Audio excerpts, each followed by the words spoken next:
because the galoots were coming into the business, the managers, the lawyers, and they were saying, you don't talk to the artist anymore, you talk to us, we represent that. And they had sold to the artist that they could save him from all of this stuff. Any artist who wanted to be saved from me was not my kind of artist. And the Doors had a manager like that, they fired him. They borrowed $50,000 from me, they gave it to the manager, and they fired him because they did not want to have this guy between me and them. So, I'm going to assume that there must be at least one person in this room who doesn't know the beginning of this story. So let me just say one thing before I get to the privilege of interviewing Jac, which is this.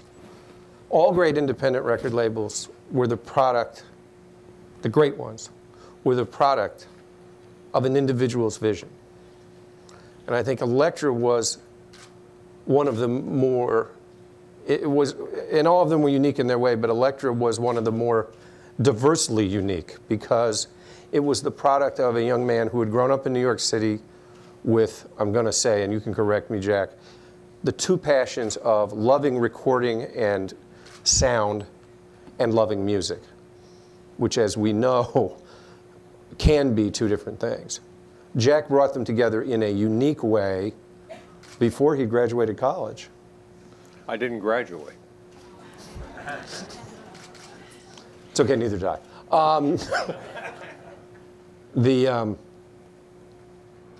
But folk music was one among many musical passions, correct? Yes. And the first records you released were art music. Yeah, I call that my practice record.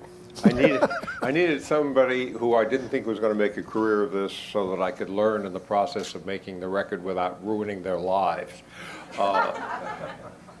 The fellow's name was John Gruen, and he was multi-talented. He was an art critic, a dance critic, he composed leader, and this is a good record to try out. Just learn how to do this. Nobody knew how to do this.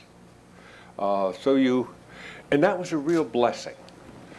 Now, were you working on tape, or were you working on direct-to-disc? I was recording on tape. Right. Because this is like about 1949, 50? The record was made in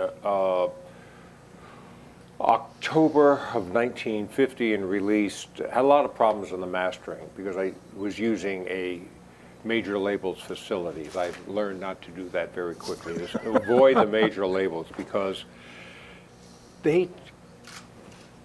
at my level, it was a calling, it was a passion, there was deep commitment, there was caring. Nobody else cares as much as I do. I loved folk music.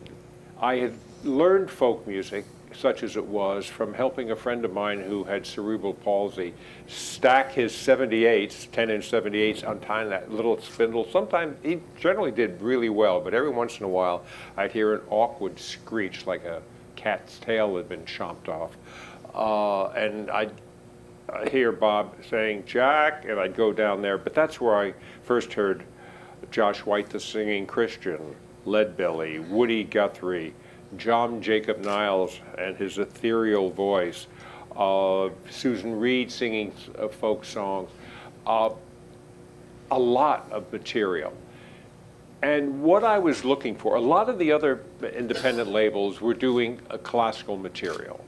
But if you were to record classical music, which I did love, somebody else could come along 4 years later with the new definitive version of that work. I wanted something that was unique, idiosyncratic, and could not be duplicated. And so for me, folk music was perfect. And I started looking for my first artist, and I was lucky enough to find, through the help of another friend, Jean Ritchie. And he had been recording her for years, and then I took over and we recorded together, and then we put the first Jean Ritchie record together. I used to sit around in Peter Carboni's Village String Shop just waiting for folk singers to come in and bring their guitars, and talk them up, find out where they were playing. Go down and hear them. That's how I met Frank Warner, how I met Carl Sandburg. So the spectrum of folk music, because we're not talking about Nonesuch, we're not, which I can't remember if that started by 54 yet or not, probably not. Oh, by 54 we had what? Did you have Nonesuch yet? Nonesuch started in '64. Now Right. you're a decade off. So we're not talking, and we're not talking about any. We're of not talking about Nonesuch. Or sound effects records or Anything whatever. else. We're just talking about folk artists. So you had Susan Reed, who was essentially kind of a theatrical performer? No, she actually was an antiques dealer, but she had a gorgeous voice. And she had made a really great, she brought a folk-tinged voice to the songs of the Auvergne, the Cantaloupe creation, which was rather popular, which was very viable. And for me to record an artist who had been on RCA, for instance, meant something. Oh, yeah. So that when I got Josh White in 1955, that was a thrill, but nobody else would have him. Because of the blacklist. Because of the blacklist. I didn't give a damn about the blacklist. The only recordings I had, Josh White was great. The only recordings I had ever heard of Josh White were 78s, because that's all there was. And they had been recorded terribly. And a friend came to me and said, Josh White would like to make records again, but nobody wants them. He said, I don't want to embarrass him. If I put you two together, will you give him a fair shot? I said, of course I'll give him a fair shot. Are you kidding? I'd love to have this artist, but I need to hear what he sounds like. So Josh comes in, brings his guitar. Josh did this full bore. Lights up a cigarette, gets his guitar out, tunes it, sticks the cigarette behind his ear or up at the top of the strings, and this playing around, and he starts to play. And I could tell he had never been recorded right, and I had to come up with a technique for recording him, which was pretty close to the technique that I used for the rest of my art, for all of our artists. I didn't want it to sound like it was coming out of a box. I mic'd very, very close to the voice. Kept it round, so it sounded like it was coming from in front of the speakers, not like it was coming from a box. I was very, very careful about that. We should also point out where you're recording. I recorded some stuff in my home. I would record stuff in other people's homes. Josh's first album was recorded in my walk-up apartment. And that was typical. I was up to, from $5 a week to a $69 a month apartment. Did you have your own bathroom? There was a bathroom and a little kitchen. The fascinating thing about making tapes in the 50s, which I instinctively knew back then but did not get a chance to test, was that there was far more quality, roundness, truer reproduction on the tape than we were ever able to lift off. So that in the 90s, when I'm putting together various records for Rhino, and we now have these new playback heads with new kinds of metal, with higher coercivity heads, these new rare earth recording heads, playback heads, suddenly stuff lifts off without any tape hiss at all. I was astonished. These are 50-year-old tapes. They're in perfect condition, and they never sound better. Which brings us to the competition. Okay. And I'm thinking, first of all, I'm thinking about Moe Asch, who had a very different approach from yours. Moe, at Folkways. Moe thought I was a parvenu, that I was in it. I was in this game for the money. But Moe, I really respected Moe, and I sold a lot of his records in my record loft shop. Moe was a musical anthropologist. Funny, because Lenny Kaye calls me that as well. People would send him tapes from wedding ceremonies of the Sudan. He'd write him a check for $50, send it off. Then he'd master it himself through what I thought was a gravel filter.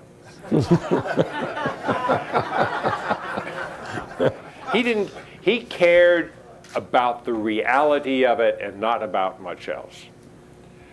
He had a unique way of making albums. He didn't print up fancy jackets with fancy artwork the way I did. He they would type everything out, and then they'd mimeograph the stuff, or they'd have it photocopied into a booklet. He was very good on booklets. He inspired me because the booklets came with every Elektra record. And he had these very nice pebble 12-inch LP jackets, or 10-inch. And they would print just a little piece of paper which illustrated something about the album and the title, and they'd hand glue them. He and Marion Disler, his assistant, would hand glue them. These were really handmade records, and I admired that. After a while, we both loved, independently, a Mexican restaurant right across from the Folkways building, which was a crowded little office and a tiny studio, and the artist sat on cartons. Pete Seeger, I was seeing them one day sitting on a cart and playing the banjo. And the station was was WEVD, which stood for Eugene V. Debs. Need I say more? But we both loved the Mexican restaurant across the street, and we got very friendly. And I highly respected Moe. I thought he was just great. There were other people who were doing the same thing I were doing. Well, what you and he had in common was a set of diverse interests. Excuse me? A set of diverse interests in different kinds of sound. But I studied folk music on the Anthology of American Folk Music. I still have my original vinyls of those, and they were great. And where would Bob Dylan be without those records? I mean, they greatly influenced Dylan and so many other people. Well, actually, given what's happened with the Anthology in recent years, this room would probably be half empty without the Anthology. Yeah, and that's not an exaggeration. I thought, first of all, I thought that Harry Smith put it together very well. That the thing I admired most was that Moe did it and said, screw the royalties. Because I would have been trying to get permission from everybody, which is, quote, the right thing to do. He didn't do the right thing. And look what, he was a midwife to that. And I got a real lesson from that. He was also a preservationist. He wanted to make sure that there was this, he's like Alan Lomax in that, I guess, that he wanted to make sure that this stuff had been recorded. I mean, literally a record, a document. That there was something somewhere. Later, when I went to the Library of Congress to do the Lead Belly and the Woody Guthrie recordings, we talked about recording in the field, and they had these machines. And there's a little neural knob on top which would control the pressure of the cutting head and stylus on the disc. These discs were a cellulose acetate. And if it was too hard, the groove was too deep and too wide. The Library of Congress had a box of 100 styli, all microscopically graded in sizes. And you'd take a look at the groove, and you'd pick the stylus which would match, and then you'd superimpose it, which you could do with a double ocular. And that's how we did those records. And then I took the master tapes home. I transferred them at 15 IPS and personally declicked them. We didn't have any automatic digital declicking. Because they were at high speed, I could get the click without getting the music. Right. And I took out 1,000 clicks personally. And you know, I think for some of us, I know the Woody Library of Congress box set, for me and when I was in high school, was as important as the Anthology of American Folk Music. Because it just had the whole flavor of it. I have to let other people judge that, but I made it to last. Mm-hmm. And it does, indeed, to this day. And the Leadbelly Library of Congress recordings, similarly, especially because that's among the last things that he did. But the other thing that you and Moe had in common was you were interested in, I'm not going to say world music, I'm going to say music of the world. Yes, I think that's better. Because you weren't interested in something that was adapting itself to a popular culture somewhere else. You were interested in something that was of its own kind. Our fifth record was called Voices of Haiti. I was sitting at the Pam Pam for my one meal a day. And right next to me was Maya Deren, whom I knew from her avant-garde films. And she had gone down to Haiti and wire recorded a whole bunch of Vodun rituals. And God, I was intrigued. But wire? So I asked her if she'd bring her wire recorder over, and I listened to the stuff, and I kludged together some equipment, and I was able to fatten the sound, and People thought it was high fidelity, but it was a wire recording. But it was great material. I want to talk about Saavik, because Saavik brings together Saavik, rather, I'm sorry. He brings together some things that you were just saying in a very unique way. Yeah.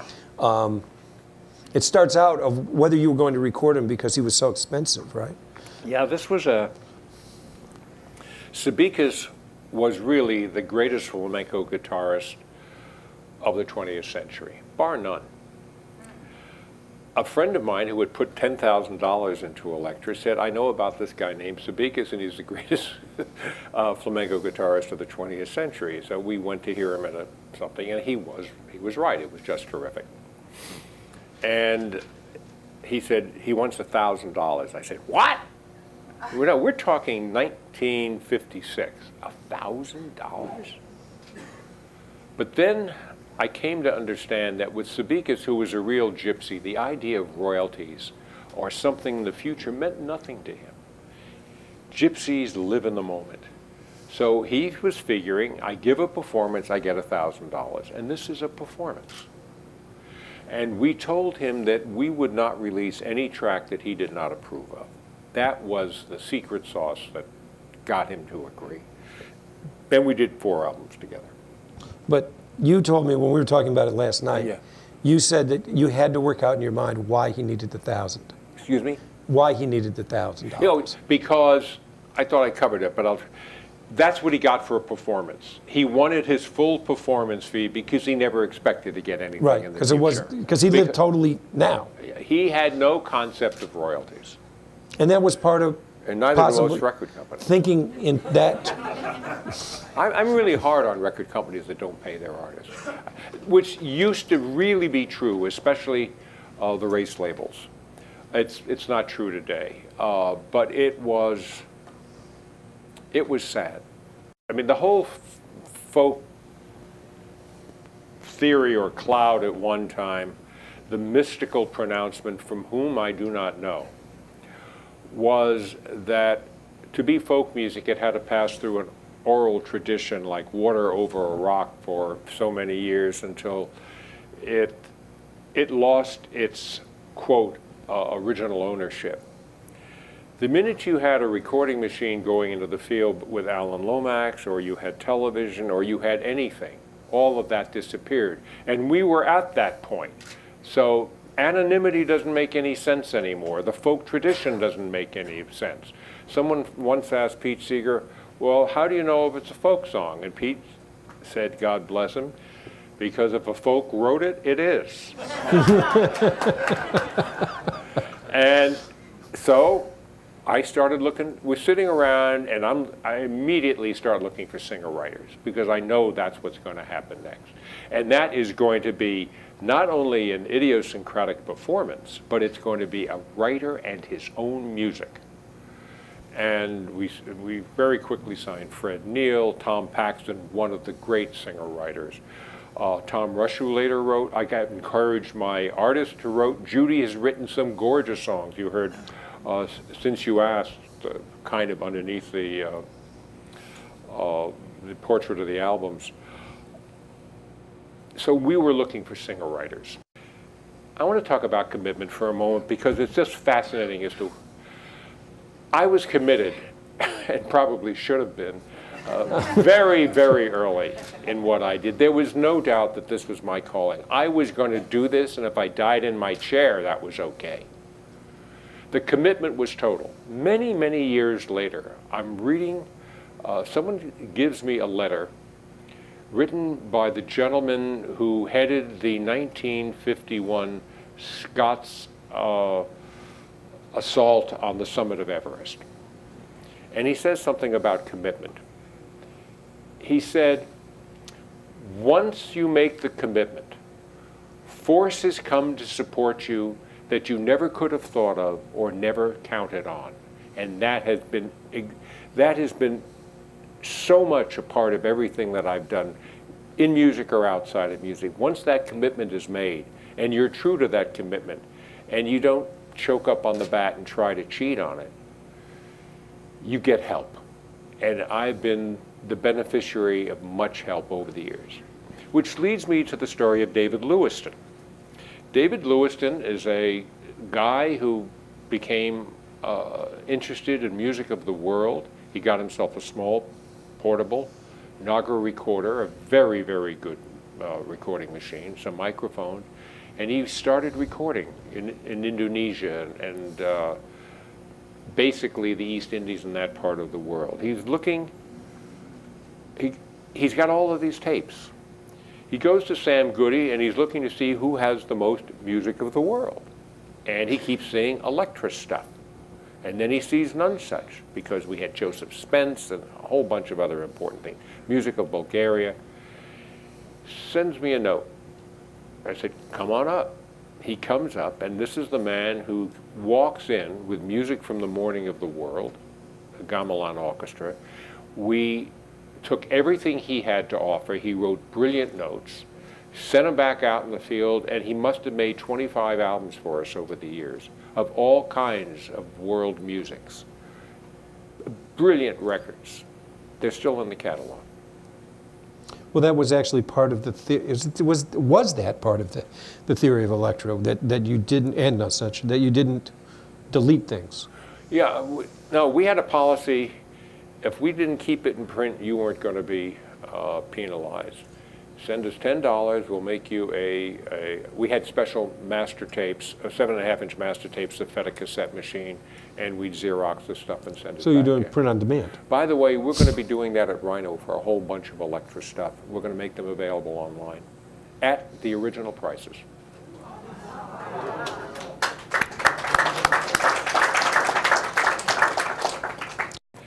Dylan at Newport. We had been nosing around rock music, and I wasn't lukewarm. I wasn't interested in folk rock or folk rock groups, mostly because it struck me as kind of a forced marriage. I was interested in the energy of rock, but I also was interested in lyrics. So we had already had Dylan's Highway 61 revisited. When Butterfield, my band, or elements of that band, accompanied him at Newport in 1965, and he's 8 bars into Maggie's Farm, hairs on the back of my neck went up, and I knew I was going to go for rock and roll, and I was going then. Because what Dylan brought was a sense, and I've said this before, that you could think and boogie at the same time. It was the energy of rock that attracted me, and the ability to get really great writing for it. And that's what I look for. Every rock artist I signed, I was looking for great energy and great lyrics, and that same feeling I got at Newport. When I first saw Love, I had that. When I first saw The Doors, the 4th night I went to see The Doors, I saw they did a song. They did the Brecht Vial Whiskey Bar. Sometimes if I don't get an artist, if they do a song that I know very well and I totally get, it kind of fills in all the blanks on everything else. And that's what happened there. So we signed The Doors and we were off to the races. So let's talk about where things jumped to. Because the folk music that you started out recording in the 1950s became something else during the folk revival. That's correct. It became more personal and more... I don't consider the singer-songwriters the folk revival. I consider the singer-songwriters another ignition point. So you don't see a transition? You think it's a split? Well, because I think the folk revival really wasn't much... Well, it's true. I just don't see it that way, but that's okay. Well, no, it transitions. I mean, the only way you can... It's a transition point, but instead of redoing the same old stuff, regurgitating, now we're getting fresh material. We're getting a kind of vitality that comes into the essence of something new. A single says something about the song. It says nothing about the artist. The album says who you are. So if you're making it, don't try to get 10 or 12 or 13 songs and squeeze them on. Make sure that album says who you are. Elektra never, we had hit singles, but they never were recorded as singles. Light My Fire wasn't, Judy Collins' Amazing Grace wasn't, the Carly Simon songs, Bread, these were all recorded as album tracks. Even, because the first one I remember, I think, hearing on the radio and being very surprised because it was an Elektra album, was My Little Red Book by Love. Yes, that's the first time I heard it on a radio. I never heard anything on an AM radio of mine before. I'm driving back, St. John's College, with which I had a mutual non-aggression pact of not attending and they wouldn't miss me, invited me to become a board member, and I became a board member and built the Music and Fine Arts building. And I came back, I was driving back from Annapolis one day, and I had the radio tuned to the Baltimore radio station, and there came My Little Red Book. I just pulled over to the side of the road and cried. Never had heard one of my records on AM radio before. The AM radio mixes are interesting because we had a little technique that nobody knew about. If we had a song, a Bread song or something, and everybody would try to make it sound right for radio, and they would have little speakers right mounted on the console, not Elektra. We had a 15-watt transmitter sitting on the roof. And we found a dead spot in the band. We'd all get in our cars and go within a mile. This is pirate radio, guys. And we'd play it on, and we'd all make our notes, and we'd come back, and then we'd do the mix light, and then go back and listen to it on the radio again. And then we'd shut down before the FCC could find it. We did everything. I don't know. If you want to do what I did, and I hope you do, because I really believe that indie record making is the most sensible thing out there. Be willing to make mistakes. Have I left a thread hanging in the air that I haven't completed? No. Well, does anyone? I mean, there are lots of threads that folks out there are going to take. Why don't we let you pull at the threads on my sweater? Yes, please, and speak up, because I'm a little hard of hearing, and it wasn't rock and roll that did it, it was flying airplanes.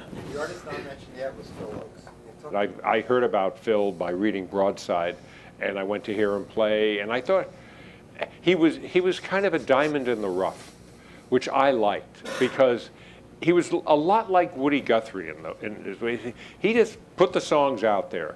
When I first saw Woody at St. John's College, he couldn't remember the words of his songs. His wife, they had the thickest loose leaf book I ever saw, and he would name a song, and they were all off, and she'd go through the pages, and then he'd read the lyrics off. Phil was a very fine writer, but like most of the people in the village at that time, the 800-pound gorilla was Bob Dylan. And he was always in the shadow of Dylan. He told me once about Dylan calling, it's in I think both the books. Dylan called him and said, you're home, good, I just wrote something. I'm going to come over and play it for you.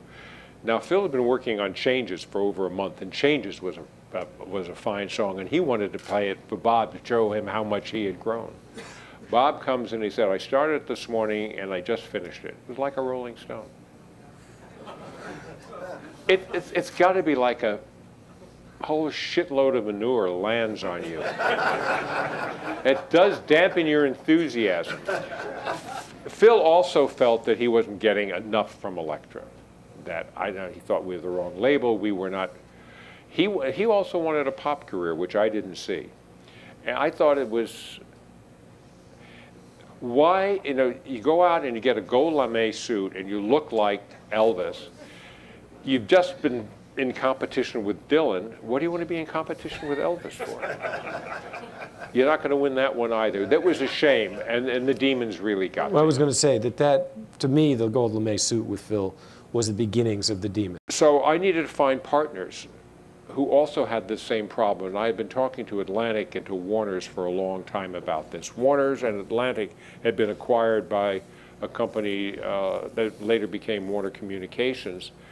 And I was invited to join that because the person who ran the Warner Brothers studio knew me very well and vouched for me. And I met Steve Ross, and he said, everybody speaks highly of you. We'd love to have you join us. And I said, I would like to be part of this, but you have to guarantee that I can run the label the way I want, and nobody goes between me and the artist. It's an absolute guarantee, and they kept their promise. It never was a problem.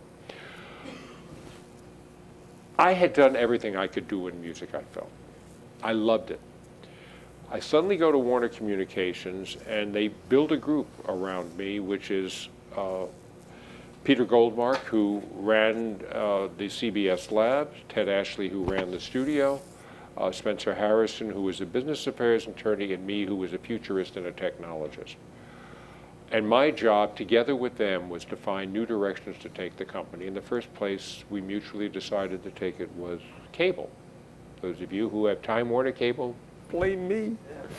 Actually, they've gotten their act together pretty well. And we did a number of things. I became responsible for Panavision, and that was the motion picture business. If you're going to start in the movie business, I was a big movie buff over the years, knew something about camera technology. He had been taking down a lot of money and nobody understood why, but he had really come up with a very great camera concept. And when he died, I just instantly took over the company because I really wanted to exercise my chops in a larger arena. It was interesting. I went to see the Beatles because I wanted to do a Baroque version of Beatles tunes called the Baroque Beatles Book. And I had gotten a flabby answer from their music publisher. So I went to visit the music publisher and said, I'm going to go over to see the boys, come plead your case. So I walked in to see them, and then John said, you did Kerner and Glover. He said, I love that record. And it went that way around. Each of them had specific. That was a record for the people who maybe some don't know. No, the Blues Rags record's called Blues Rags and Hollers. Oh, the Kerner and Glover. I thought everybody knew Kerner and Glover. Well, I got a buzz that maybe not. Someone loved the Saavik record. We had done the Incredible String Band. I mean, there was stuff they knew about and that they had in their collection. And they said, if you did Kerner and Glover, you're okay with us. Go ahead, sounds like fun. I think I can handle one more question. All right, great. Yeah, that'd be perfect. Is there another question? Well, I'll hang around for 5 minutes. All right, but if you got one more question, there's one more question way in the back. But you have to talk very loudly. Talk to him. So at least one of us can hear you. Could you speak about Lob it to him. Joe Boyd and the Incredible String Band? Joe, can you speak Joe about Boyd. Interesting. And the string band? Yeah, that's a good one. Joe worked for Elektra and set up the Elektra office in London. Elektra had an office in London. I got sick of dealing with people like Pi, and so I made a deal with a gentleman I knew to import the records. Joe came, when this gentleman died, Joe and built up we had a small unit of about 4 people in London. I knew the UK was going to be important for music of all kind. He was given an indulgence to record whatever he wanted. I didn't guarantee I'd release it, but he could pay the artist, and if we didn't release it, then he'd get the tapes back to give to the artist. And the first album was the Incredible String Band, and I love the Incredible String Band. Joe was good to work with. Then when I heard 5,000 Spirit, or so the Layers of the Onion, I was stumped. Not because I didn't love it, I loved it, but how do you connect this up to an audience? And my technique for that is simply to put a headset on and listen to an album over and over and over again until I get it. Suddenly a burst of light happens and I can figure out how to do it.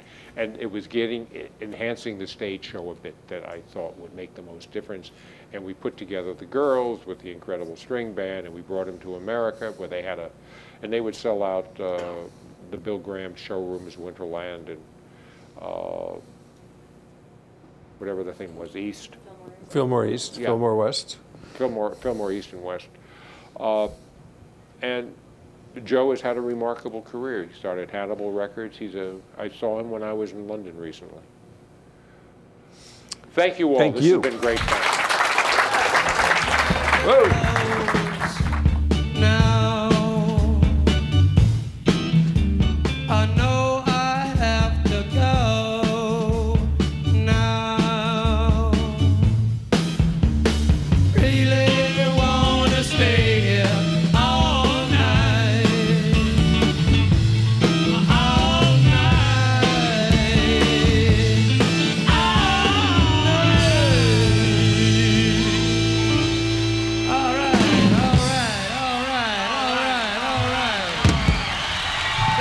Thank you very much. Thank you.